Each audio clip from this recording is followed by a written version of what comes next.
আল্লাহ নবীজির প্রথম বিয়ের খুতবা কে পড়ছে ওলামাদেরকে জিজ্ঞাসা করেন। খাদিজাতুল কুবরা রাদিয়াল্লাহু তাআলা আনহার সাথে যখন বিয়ে হয় খুতবা কে পড়ছে, কোন মুফতি, কোন মুহাদ্দিস, কোন আলেম পড়ছে? ওই বিয়ের খুতবা তো আবু তালেব নিজে পড়ছে। এমন খুতবা পড়ছে কিয়ামত পর্যন্ত কোন মুহাদ্দিসের পক্ষে ওরকম খুতবা দ্বিতীয় বানানো সম্ভব না। আমার মনে হয় দ্বিতীয় খুতবা বানানো সম্ভব না, যে ৪৪ বছর বাতিজাকে সিনার ভিতরে রাখছেন। চলেন একটা দিয়া বুঝাই, যদি বুঝে আসে। যেই রসুলের হাতের ছোঁয়া লাগলে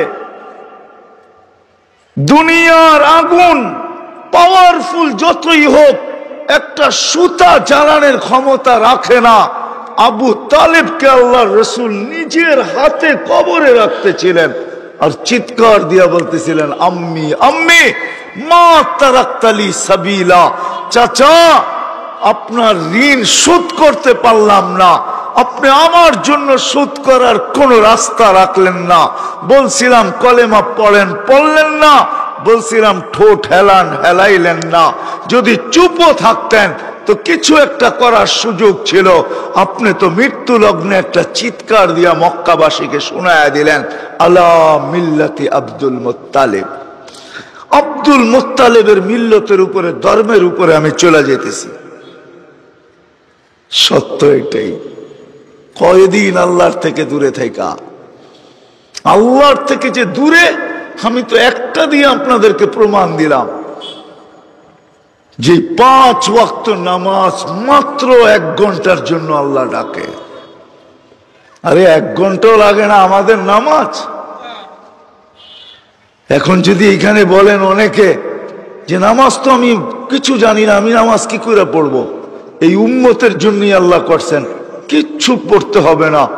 ইফআলু কামা ফাআলাল ইমাম, ইমাম যেমন করে তুমি এমন করতে থাকো, ইমাম তোমার সব পড়া ইমামের পড়া হয়ে যাবে।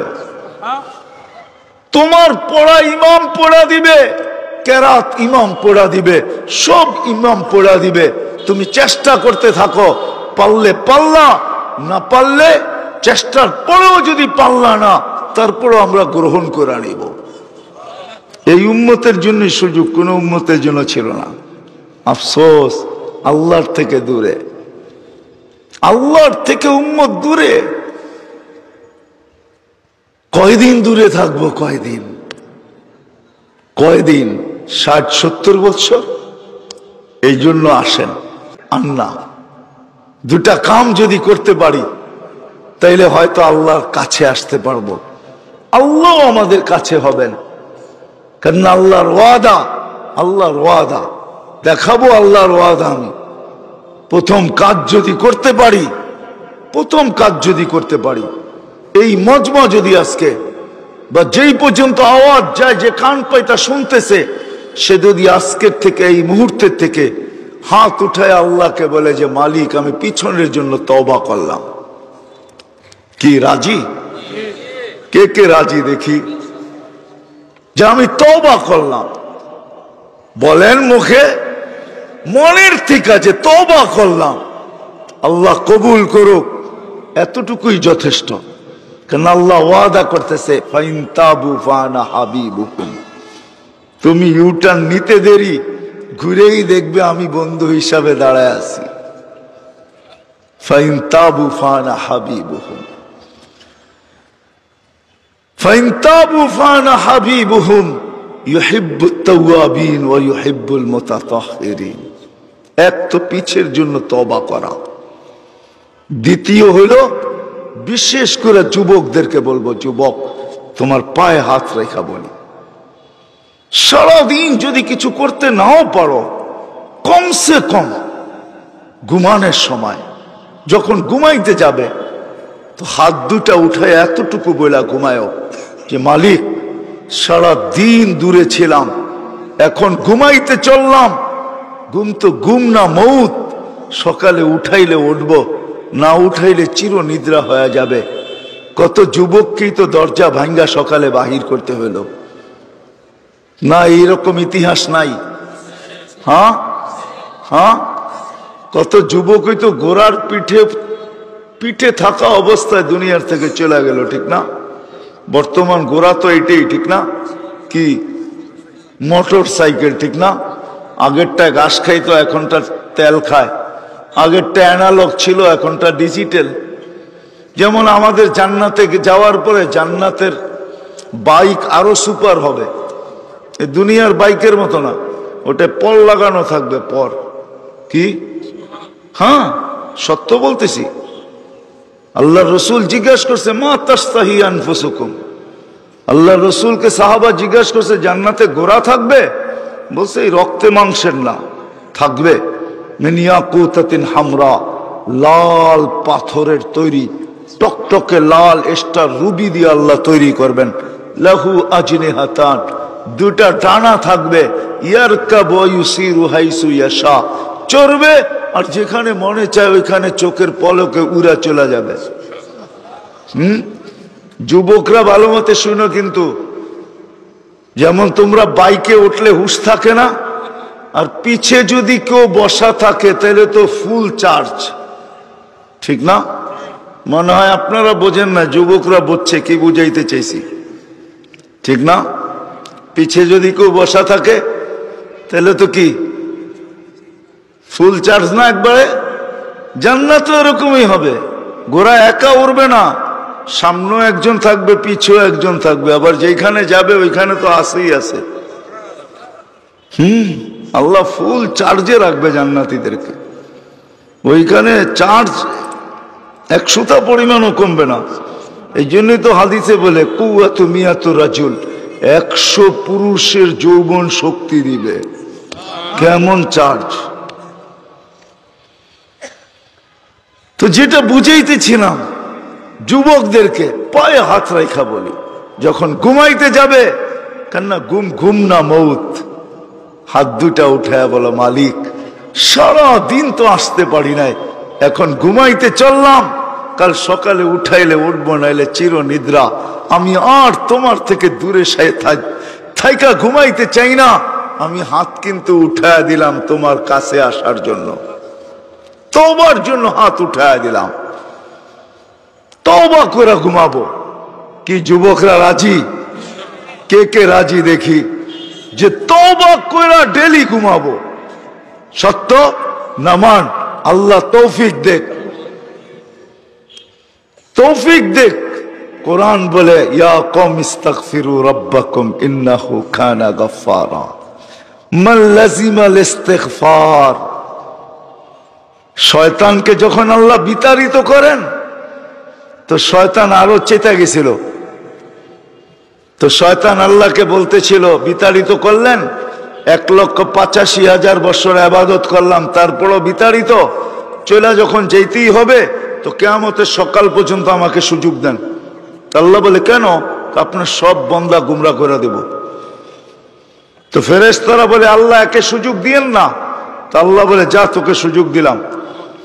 তো ফেরেশতাদের চিৎকার বাহির হয়েছে, আমরা না করলাম, ওইখানে বা করলাম, মানুষ বানায়েন না, তাও শুনলেন না।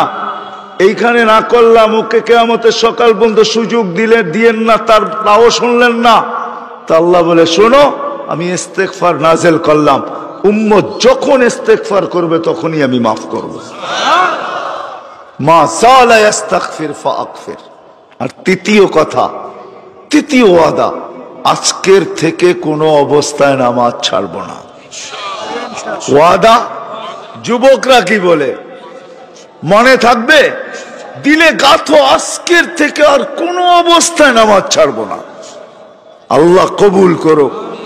এই 3টা জিনিস যদি করতে পারি, কসম খোদার, আমরাও আল্লাহর কাছে হয়ে যাব, আল্লাহও আমাদের কাছে হয়ে যাবে। আজকে যেরকম দূরে, আল্লাহ দূরে, আমরাও দূরে। আল্লাহকে দূর করে দিছি তো দূরে হয়ে গেছে, অথচ উচিত ছিল সব সময় আল্লাহর কাছে থাকা। এই 3 জিনিস যে করবে সে সব সময় আল্লাহর কাছে থাকবে। আর আল্লাহকেও কাছে করার উচিত ছিল, কেননা সমস্ত সমস্যার সমাধান ওনার হাতে, আমাদের কাছে না। আর এটাই আল্লাহর ওয়াদা, আমাকে যদি কাছে করো তো সমস্ত সমস্যার সমাধান আমি করে দিব। আপনি বলবেন তাইলে সাহাবায়ে কেরাম কেন পোশাকহীন জীবন কাটাইলেন? গায়ে কাপড় ছিল না, পেটে ভাত ছিল না, পায়ে জুতা ছিল না, মাথা গোছার ঠাই ছিল না। কেন? কি কারণে? আল্লাহর রসুলকে তো আল্লাহ সমগ্র জগতের ভান্ডারের চাবি দিতে চাইছেন, চান নাই? মিকাইল আলাইহিস সালামের মাথায় দিয়া জিবরিল আলাইহিস সালাম নিয়ে আসছেন, বলছে আল্লাহ রাখতে চাইতেছে আপনার কদমে সমস্ত ভান্ডারের চাবি। কি করবেন? নিব না। 60-70 বৎসরের জন্য নিয়ে কি করব? জিবরিল নিব না বলছে। ছোটটা মক্কার পাহাড় গুলাকে সোনা বানায় দিলাও শীতলা জাল তু জিবালাতা তিহামাতা যাহাবা, এটা নিবেন না? কয় এটাও নিব না। 60-70 বৎসরের জন্য নিয়ে কি করব? কখন নিবেন ওটা পরের কথা। বলছে ওখানে নিব, ওইখানে একা নিব না, উম্মতকে সহ নিব। একা নিব না, উম্মত সহ নিব। সাহাবা নিতে পারতেন। আপনি প্রশ্ন করবেন, যদি আপনি যা বলেন এটাই সত্য, তো ওদের গায়ে কাপড় ছিল না কেন? পায়ে জুতা ছিল না কেন? মাথা গোছার ঠাই ছিল না কেন?